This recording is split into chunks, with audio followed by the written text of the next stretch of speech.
The Sisters of Eve Astero is arguably one of the most iconic hulls in EVE Online, and it's considered by many players to be almost emblematic of exploration. This means that the Astero is considered by many new explorers to be the pinnacle of the craft, the vessel that they are aiming towards. But in this video I want to ask the question, is the Astero actually worth it?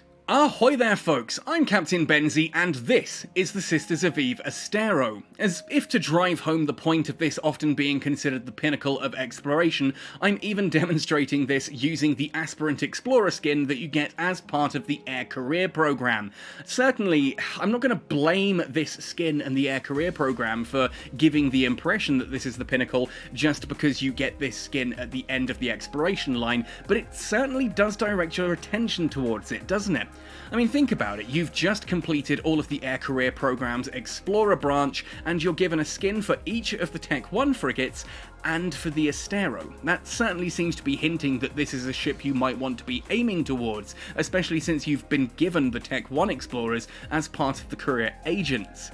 But ultimately, the Astero's had this reputation as the pinnacle of exploration for a long time, long before the Air Career program was even a thing. And so in this video, I kind of want to look at, is it actually worth it? Because the Astero definitely has some really strong upsides to it, but it also has some categorical downsides that I think a lot of new explorers aren't necessarily aware of. This isn't to say that it's a bad ship by any stretch, it can be a freaking amazing one, and it's popular for a reason. I just want you to be armed as to what those reasons actually are. So we're going to be talking about the ship, what it does well and what it doesn't do well. And I did consider making this a full Astero guide where we talk about using it for things like PvP and that as well, but I decided that would make the video entirely too long, and that's something I will come back to at a future date. So please do make sure you're subscribed to the channel so you don't miss that video, and a load of other exploration content as well, because yeah, I'm addicted to J-Space. Anyway, if you do enjoy this video and find it helpful, please, it would mean the world to me if you'd spend a brief second just to hit like on it, and maybe drop me a comment down below to let me know what you think about the Astero, what ships you're flying in EVE Online, and just genuinely tell me what kind of fun you're having in the game. If you do want to go the extra mile to help support this channel, you can do so by heading across to my Patreon, my PayPal, or my Redbubble merchandise store. And I do want to spend a brief second just to thank every single one of my Patreon supporters for your donations and your support. It really helps keep this channel going, so thank you all so much. Names are all listed at the end of this video. Anyway, rather lengthy intro out of the way, let's jump right into talking about the Sisters of Eve Astero. I think the first question that we need to ask, and hopefully answer about the Astero then, is why is it considered such a good option for explorers? And this is going to take us immediately to the traits page for the Astero. We're going to have a look at the skill bonuses and the role bonuses and how this actually stands up compared to other ships that you might be flying at that point. First of all then, looking at the role bonuses, a 100% reduction in cloaking device CPU requirement, the ability to fit covert ops cloaking devices, and the fact that the cloak reactivation delay is reduced to 15 seconds certainly implies that the Astero is going to be a sneaky little ship, which it absolutely is. None of those bonuses are present on any one of the Tech 1 Explorers. That's the kind of stuff you don't see until you're looking at the Tech 2 Explorers. So straight away the Astero is already standing out as the kind of ship that you want when you're flying through J-Space and wormholes or nullsec, when you want to go unseen for the most part. And definitely, that is a strong strength that the Astero has. Then if we were to take a look at the actual scanning skills and bonuses that are on the Astero as well. First of all, a 37.5% bonus to core and combat scanner probe strength. Now this is a role bonus. This means that in order to undock the Astero you need Galente Frigate 1 and a Mar Frigate 1. That's really cheap and easy to get. Once you have those you can undock the Astero and it immediately has a 37.5% bonus to core and combat scanner probe strength.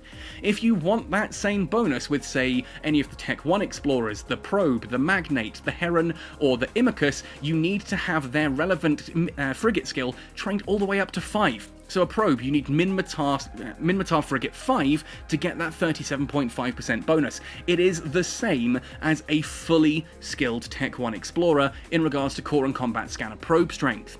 Then we have a 10-point bonus to Relic and Data Analyzer virus strength. Now, all of the Tech 1 frigates only have a 5-point bonus. This 10-point bonus is on par with the Tech 2 explorers, that is to say, the Cheetah, the Buzzard, the Anathema, and the Helios. So again, straight away, we've got basically the Tech 1 frigates fully skilled core and combat scanner probe strength, alongside the Tech 2's Relic and Data Analyzer virus strength. This immediately makes the Astero stand out as a clear option for going into hacking and scanning and that kind of thing. In fact, the actual frigate bonuses that you get for it from the Galente frigate and Amar frigate skills are bonuses to drone hit points and bonuses to armor resistances. Neither of those are important particularly if you just want to go scanning or exploring. So theoretically, you can just kind of go Galente frigate 1, Amar frigate 1, and then focus purely on the scanning skills and the hacking skills, that kind of thing, and have a really good ship with minimal point investment. Now, the reason I don't see this as a huge advantage, however, is that chances are you're going to be wanting to skill those up anyway, and they're not particularly high-tier skills. I mean, you are absolutely going to get Frigate to 3, at least in one of the Empires, because otherwise you can't go higher than frigates, you can't fly destroyers or anything else. I mean, you might decide that you want to dedicate yourself completely to frigates, and that is absolutely viable. But it's not exactly a huge skill point investment to go full at level 5 in any one of the racial frigate skills and then just start training the Covert Ops skill to go to the Tech 2 variants. And you might say, oh yeah, but the Tech 2 variants, at least, those require a Mega, right? And the Astero can technically be flown by an Alpha pilot. Yeah, they absolutely can, and for that it is, again, a viable use. The trouble is, though, the Astero is infinitely more expensive than any of the alternatives there. Whilst it's equal to the core and combat scanner probe strength of a Tech 1 frigate, it is magnitudes of order more expensive. This is a lot more expensive than even the Tech 2 explorers. Like, you can fully fit out a Cheetah, a Buzzard, an Anathema, and a Helios, and probably be on par with the cost you'll spend on a decent fit Astero. It's that kind of price difference we're talking about here, which means that this isn't necessarily a great ship for newer pilots. Once you've got sort of a bit of exploration under your belt and you're getting used to hacking and scanning and moving unseen through dangerous areas of space, then absolutely the Astero really does become its own. And if you are sticking to Alpha, you don't want to go into a Mega, then it can be excellent for that, because it's the only way to get that 10-point bonus to Relic and Data Analyzer virus strength. But do be aware that all of those cloaking devices are locked behind a Mega anyway, so you're still not going to get that sneaky style side of the ship unless you go a Mega anyway. Now, admittedly, using an Astero to go hacking and scanning in wormholes, you will be able to get some of those sites a little bit easier thanks to that bonus, and maybe you could, plex yourself into Omega using the Astero, which you might not otherwise be able to do with the probe or anything like that, but we're getting a bit niche in things there. There is one other massive downside to the Astero that requires me to close this window and have a look at the fitting pane, and that's that the high slots are limited to 2. I've already covered this in a which Explorer vessel is best for you video, but essentially that doesn't sound all that bad after all. You can get the Covert Ops cloaking device in there, and you can get the probe launcher in there as well. That's kind of all you need for your high slots, right? I'd say yes. Except gate camps are a thing, and the second you come across your first interdiction sphere, suddenly the Astero is having a much harder time surviving that than any of the Tech 2 Explorer frigates would, since they can fit the interdiction nullifiers and just nope the heck out of there immediately. Otherwise though, the slot layout is pretty good. It's just that lack of the extra high slot really hurts the Astero. And the other part of the Astero that is probably a little misleading to new players, if we go back into the info and into attributes, is the fact that it has a drone bay and drone bandwidth. 25 megabits per second of bandwidth means we can either launch 1 heavy drone, we can launch 2 medium drones, or we can launch a full flight of 5 light drones, which is obviously what this is aimed more at. Certainly when we look at the drone bay, 75 cubic meters, we can fit a full flight of 5 light drones in there, plus spares. You can actually fit 3 full flights of light drones into that drone bay and launch them depending on the situation. This means you see a lot of people flying an Astero who have those drones with them, they go hacking and scanning, and the second someone drops in, their immediate response is, can I take that? And that is such a dangerous mindset when you're hacking or scanning. The mindset you should always have if you are hacking or scanning, the second someone lands on grid, is just nope. Get out of there. While you're warping away, you can then consider, oh, could I take that and maybe go back for the fight? But otherwise, just get out of there, because the second you are trying to consider that is the second you have lost your ship. The other side of this as well is that it leads a lot of people to fit the Astero in a half-and-half manner. And this can sometimes work. I hear stories all the time of people telling me that they have an Astero that is fit for scanning and for PvP, and it does really well, and they get some cool kills and they go hacking some sites. The trouble is, you are still half and half. You are not as good as any one of those things as you could be. And I would say that if you're going to fit for exploration, enjoy it, get your ISK that way. If you want to fit for PvP, go looking for PvP. You don't really want to end up in a situation where you're halfway through hacking a container and a possible target appears, because now you've got decisions to make, and that's not a comfortable place to be. So, since this video is kind of looking at the Astero as an explorer vessel, that's the fit that I'm showcasing here. And I do use this from time to time. I tend to stick with the cheetah, but again, the Astero does have some advantages over even the cheetah that we'll talk about as we go through. So, for those high slots, we've already talked about it. We've got the Covert Ops Cloak, we've got the Probe Launcher. That is obviously absolutely vital. You don't want to undock without those two things on an Astero. Like, I don't understand why you ever would otherwise. I guess maybe if you were taking this to faction warfare or something, but again, we're talking Explorer here. For the mid-slots, this is where things get a little bit spicy. Now, I like to go with a Microwarpdrive. I've gone for a 5 meganewton quad lithium fluoride restrained Microwarpdrive here. This is pretty good. You can go bigger, you can bling it, but you just really don't need it. This is mainly for me to move through a relic site or a data site nice and quickly, get between those cans without having to, drift slowly. For the other two mid-slots, I've gone for a scan rangefinding array and a scan acquisition array. Now, the acquisition array is a bit of a weird one, but I absolutely love these things. Essentially, what this does is it reduces the time it takes your probe scans to actually scan by 20%. Doesn't necessarily sound that much, but it adds up very, very quickly, and if you're scanning down an entire JSpace system for bookmarking, for example, this can do it so much faster thanks to that acquisition array. You can only fit one of these to a ship at a time, so, if you can fit one, it's a pretty cool thing to have. The second one, though, is a scan rangefinding array. This increases the probe strength of your probes, so that you can scan sites down that little bit easier. And if I mouse over the probe launcher here, you'll see I have a base sensor strength of 119 points. That's good enough to scan down literally anything in the game that I can find, which, again, pretty awesome. It fills the role perfectly.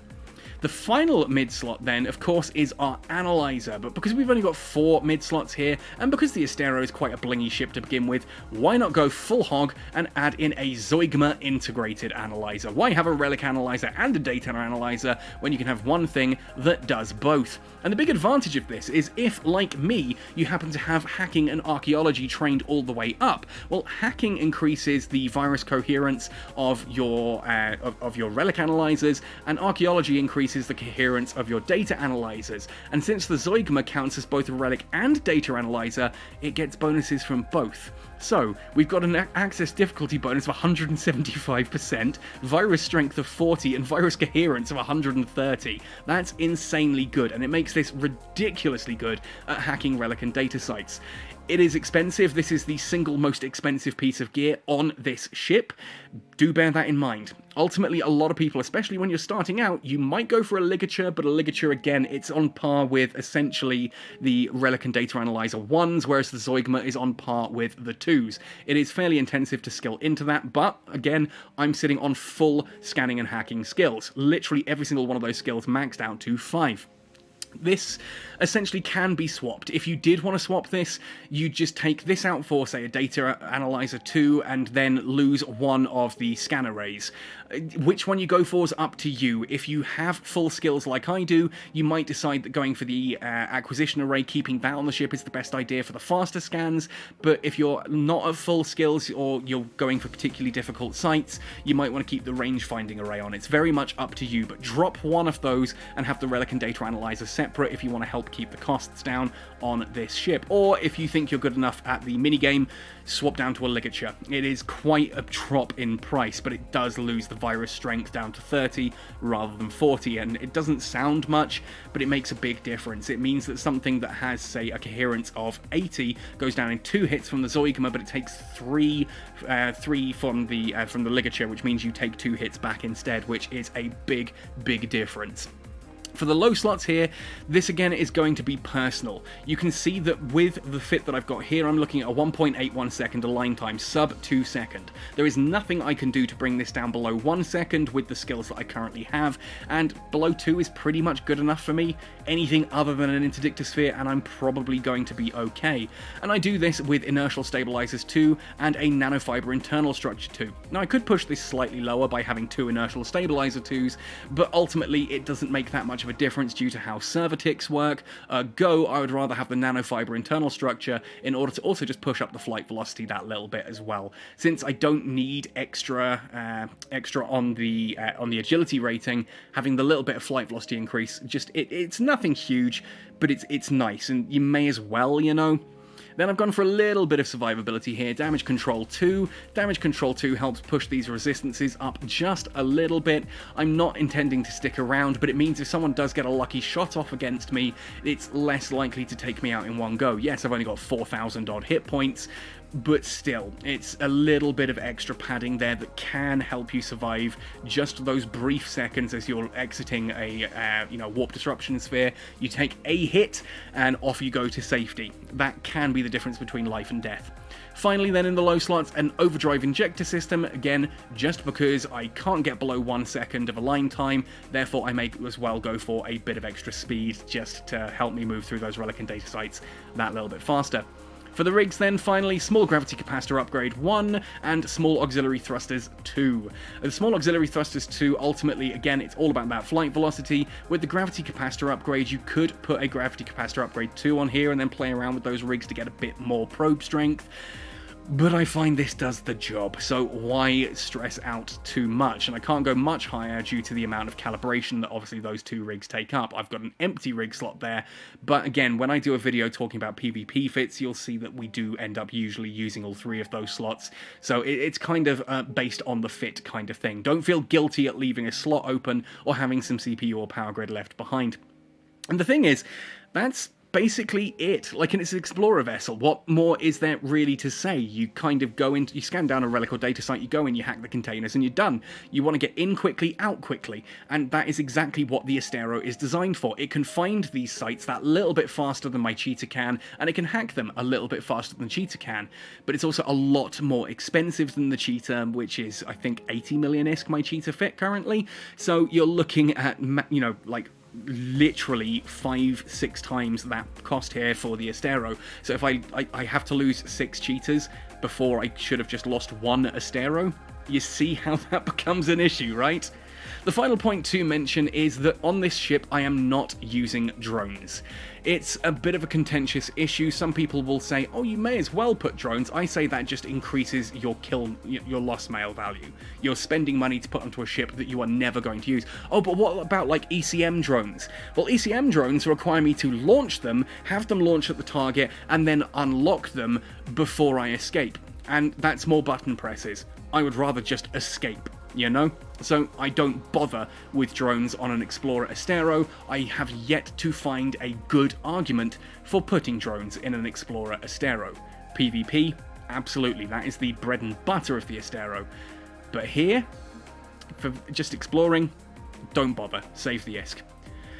And that's it, folks. That is everything to say about the Astero. Hopefully this helps just to kind of demystify this ship a little bit and explain why you might want or not want to use this particular vessel. This is EVE Online. Every vessel has its uses. It's not just a straight off, go for this one. And I think the Astero often gets treated exactly as that. Go for this one, just fly an Astero. When it's not necessarily as good as just flying something else. Something that could be cheaper, that is still going to earn the same amount of ISK at the same time as everything else, and is probably going to do it just a little bit better without the temptations to go overboard. Like, look, don't get me wrong, I have a pacifier that's even more expensive than this Astero, so I can understand wanting to bling something out and have some fun with it, but just go in armed. Go in armed with the knowledge of what you're flying and why you're flying it.